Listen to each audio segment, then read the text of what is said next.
সভায় রাজ পরিবারের বিয়ে নিয়ে আলোচনা হবে। হ্যাঁ, আমার মনে হয় আপনারা সেটা জানেন।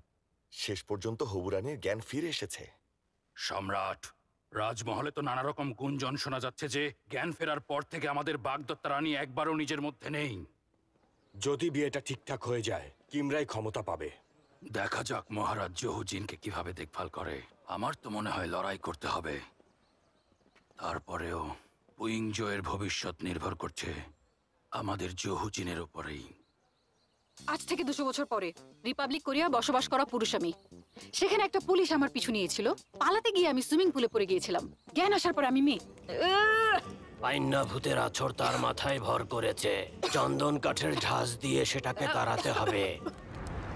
রানী, আপনাকে স্মৃতি ফিরে পেতেই হবে। তোমার মতো ফালতু কবিরাজগুলোকে ধরে পিটানো উচিত।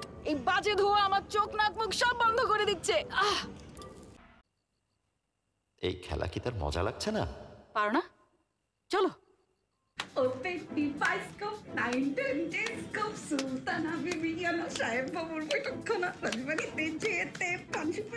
কি হলো, তুমি করছো না কেন?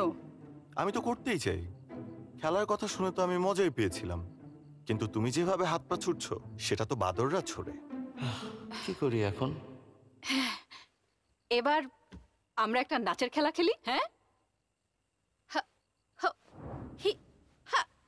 হাসতে হাসতে নাচতে নাচতে খেতে হবে মদ। যে যাই বলুক তুমি একটা বদ। আসো এবার খাও।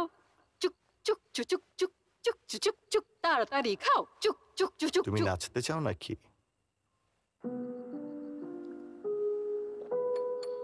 আরে নাচ দিয়ে মনে হয় হবে না।